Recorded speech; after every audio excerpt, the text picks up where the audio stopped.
Olá, meus queridos irmãos, minhas queridas irmãs. É bom estarmos aqui para compartilharmos o ensinamento da palavra de Deus. E antes de lermos o texto que se encontra no Evangelho de Mateus, no capítulo 7, eu quero orar com você para que Deus abra o nosso entendimento e nós sejamos abençoados com a palavra, porque ela é vida e ela tem algo para nos dar, algo que a gente precisa.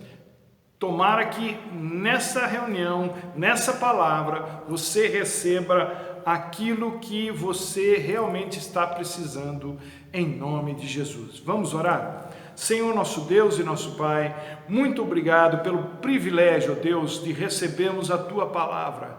Graças nós te damos, ó Deus, porque ainda vivemos num país em que o Evangelho pode ser pregado, ó Deus, sem que nós soframos consequências, ó Deus, maiores.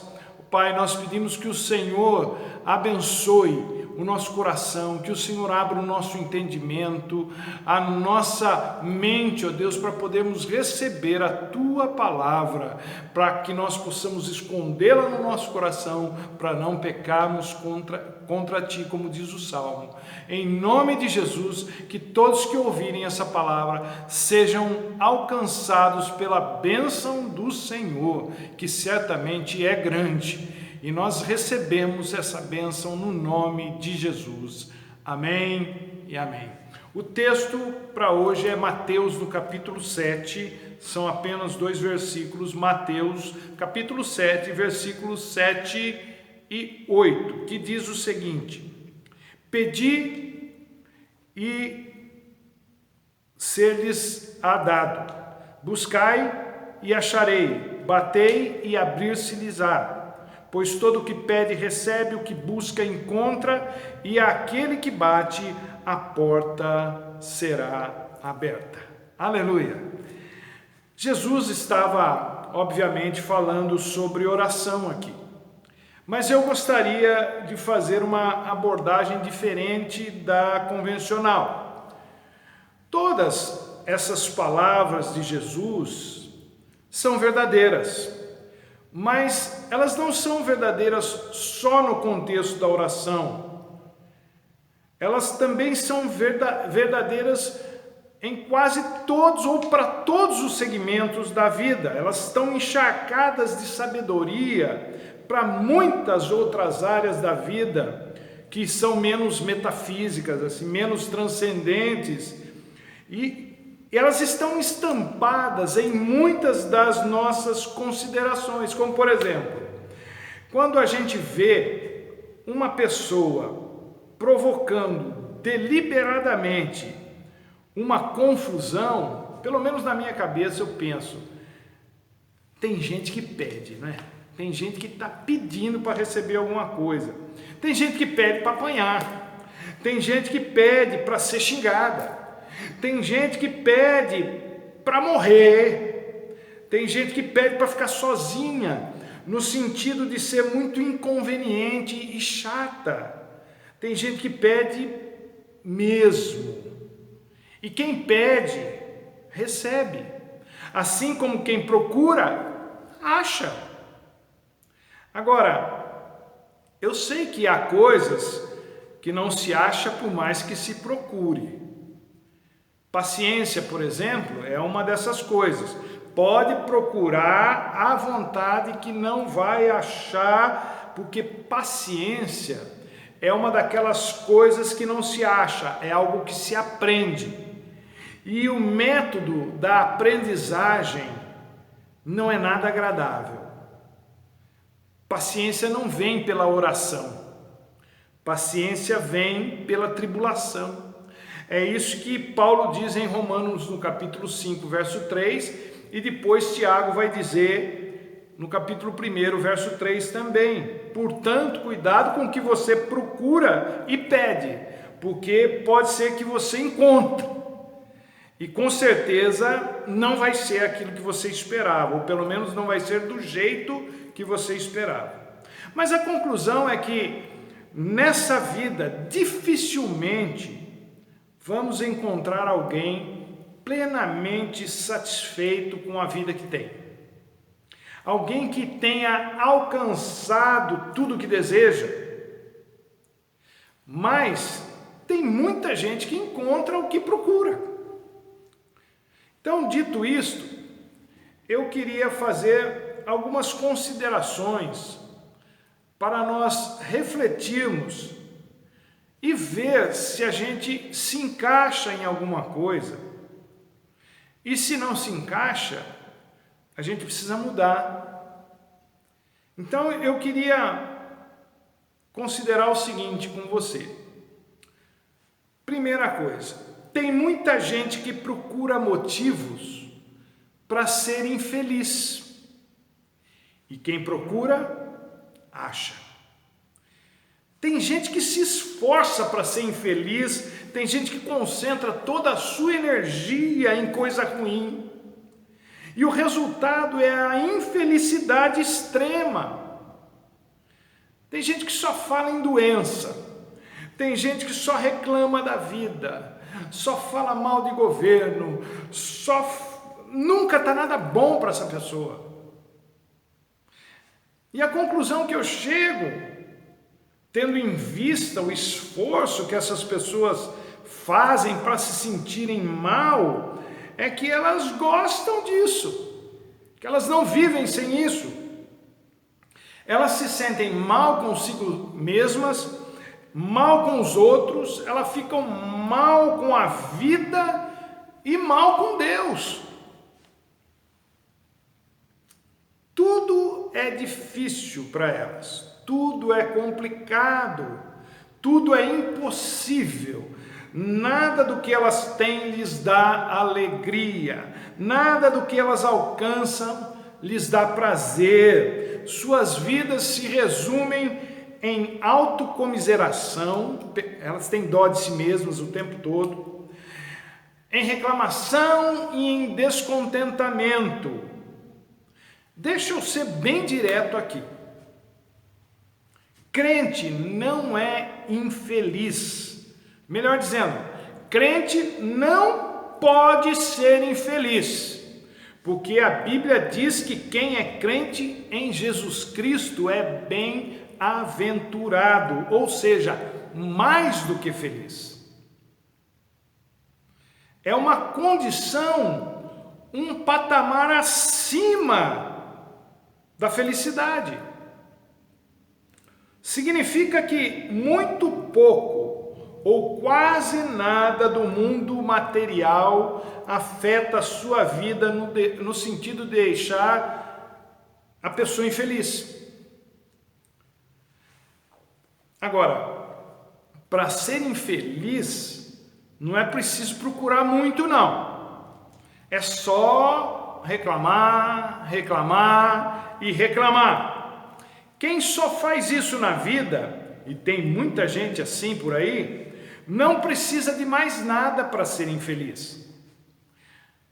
Deus não tem filhos e filhas infelizes.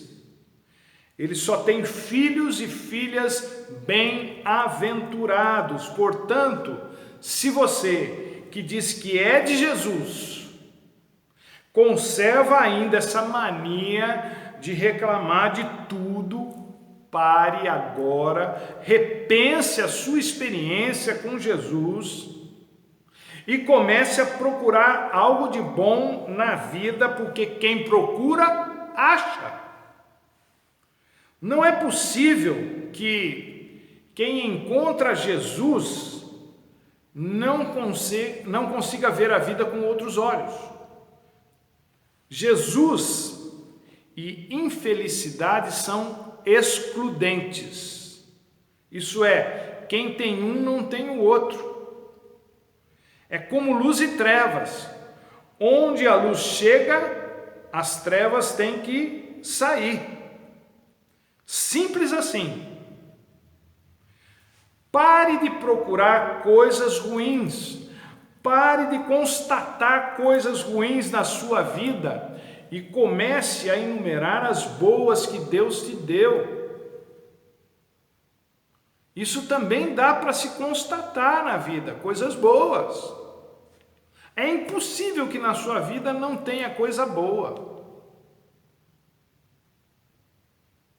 A outra coisa que eu quero considerar com você é o seguinte: tem muita gente que procura motivos para ser vingativa, agressiva, violenta, e quem procura, acha.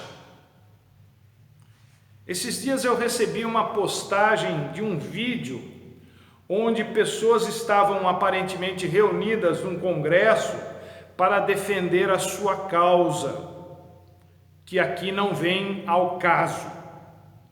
Mas a pessoa que estava falando, ele estava muito exaltado e parece que o auditório ainda instigava mais a deixá-lo daquele jeito, e ele falava assim, quase que gritando, né? E eu me lembro dessa frase: esses fundamentalistas religiosos desgraçados. Eu não quero aqui analisar os motivos que levaram o sujeito a dizer isso, mas a frase e o tom em que ele falava é justamente o de um fundamentalista.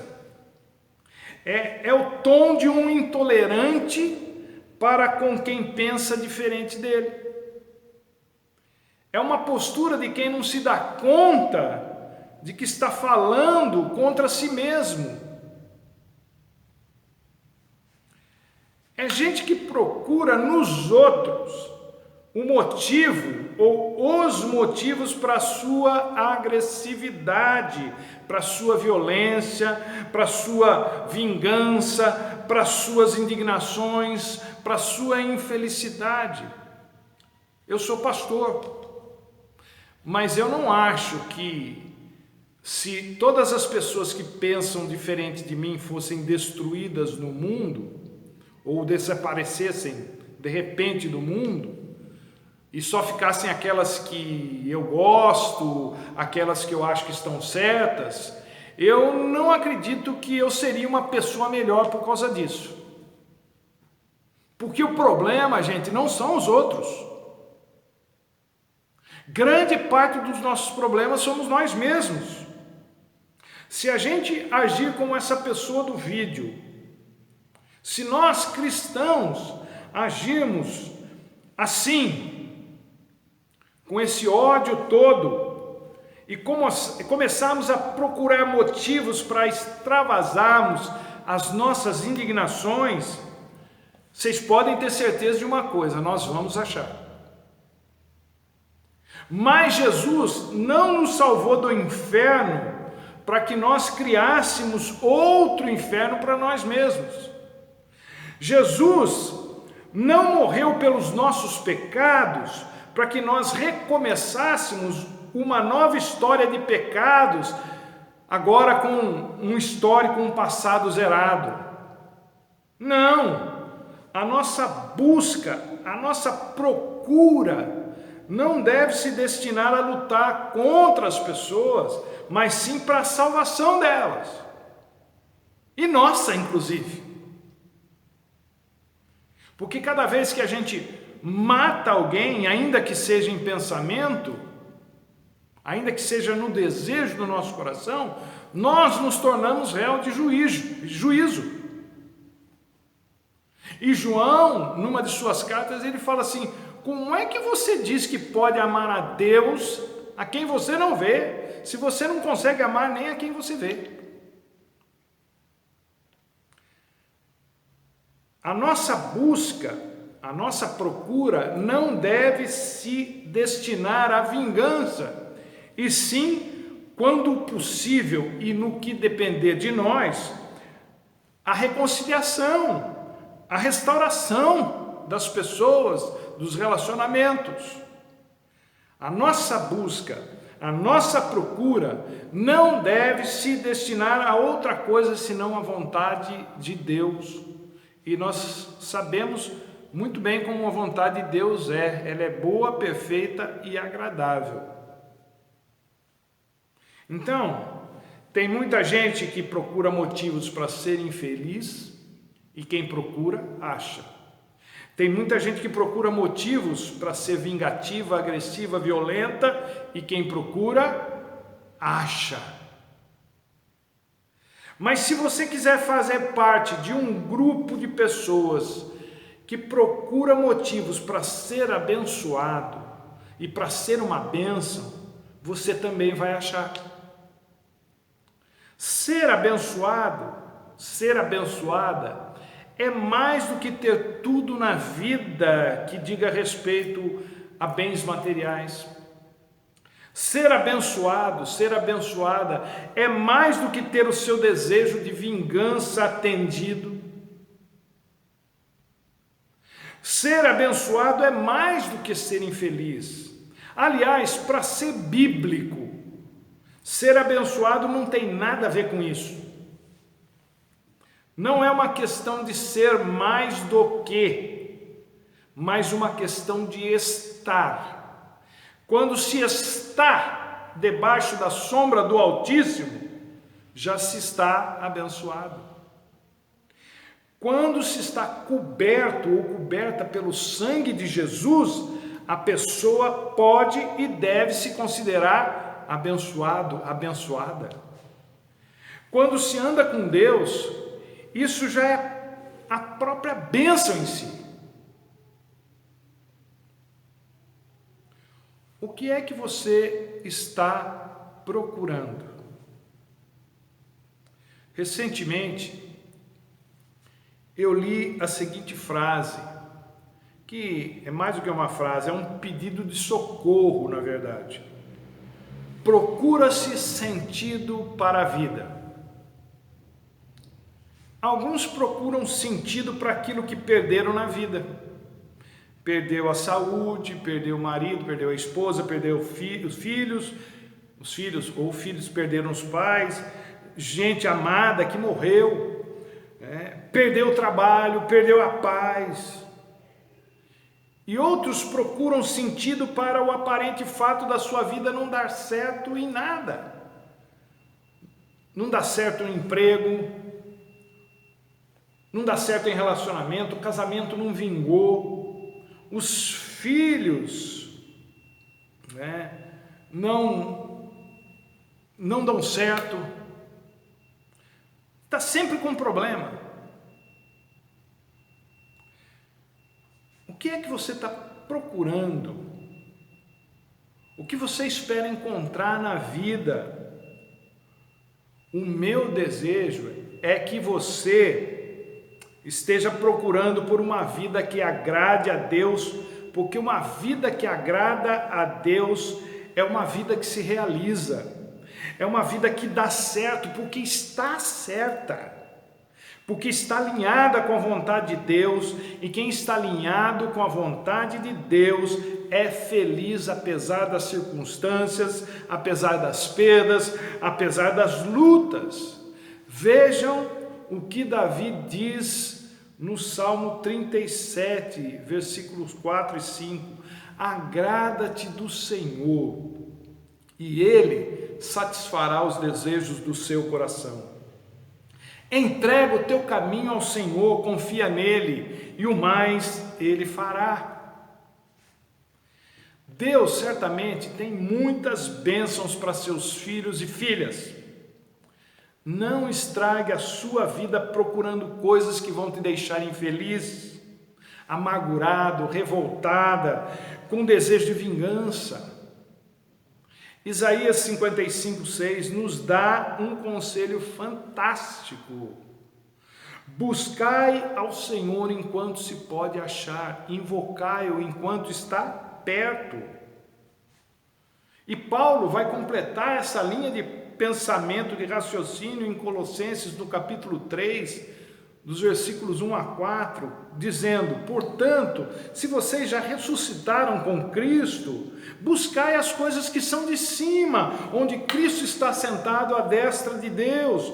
Pensai nas coisas que são de cima e não nas que são da terra, porque vocês já estão mortos para essa vida, e a vossa vida está escondida com Cristo em Deus. E quando Cristo, que é a nossa vida, se manifestar, então também vós vos manifestareis com ele em glória. Você que é de Jesus, considere-se extremamente abençoado, extremamente abençoada. Você tem o maior tesouro que riqueza alguma no universo pode comprar. Não diga que você não tem nada na vida. Não diga que você é infeliz. Eu não estou falando aqui para você dizer que está tudo bem quando está tudo ruim. Eu não sou ingênuo.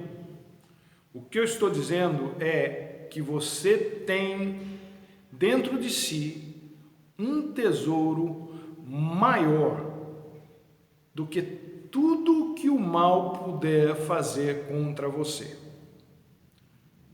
Jesus é a nossa vida. Jesus é o nosso tesouro. Jesus é vida eterna. Jesus é a água da vida, é o pão da vida. Jesus é a porta pela qual a gente tem acesso a Deus, à eternidade com Deus. Você tem muita coisa, meu querido, minha querida. É só procurar que você vai encontrar. Agora, não procure nas coisas erradas. Procure naquilo que é bom, verdadeiro, real, na sua experiência com Deus. Eu tenho certeza que você é uma pessoa abençoada, que você é um filho de Deus, uma filha de Deus, abençoado, abençoada, em nome de Jesus. Que Deus continue derramando sobre a sua vida as mais ricas bênçãos, através da sua palavra, através da sua descoberta de Deus na sua vida. Você precisa procurar sim, invocar o Senhor enquanto Ele está perto, e Ele está mais perto do que você imagina. Que Ele te abençoe e nos dê ocasião para a gente continuar falando ainda mais dessa beleza, dessa alegria, dessa maravilha que é o Evangelho do nosso Senhor Jesus Cristo. Deus te abençoe e até a próxima, se Deus quiser.